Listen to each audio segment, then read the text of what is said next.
বিধানসভায় শিষ্টাচার বলে একটা জিনিস আছে। বিধানসভা, আমরাও বিরোধী এমএলএ ছিলাম। বিধানসভায় নিশ্চিতভাবে সরকারের সমালোচনা করা যায়, তার নিজের বক্তব্য বলা যায়, কোথাও কোনো কিছু হলে সেটাকে মেনশন করা যায়।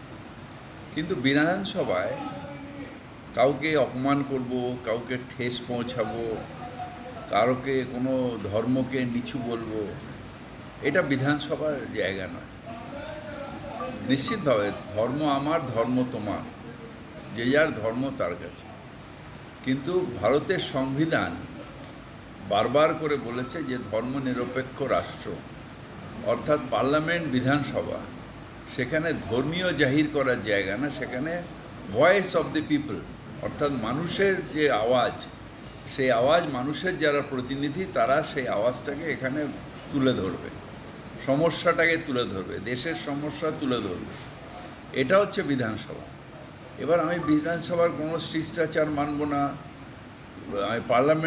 আমি পার্লামেন্ট বা বিধানসভায় যাব গিয়ে কোনো ভারতের সংবিধান মানব না, আমি যা ইচ্ছে তাই করব, যে কাজটা আমার মন্দিরে করার দরকার, যে স্লোগানটা আমার মন্দিরে দেওয়ার দরকার বা মসজিদে দেওয়ার দরকার, সেটা যদি বিধানসভায় দিই, তাহলে বিধানসভাটা বিধানসভা থাকবে না।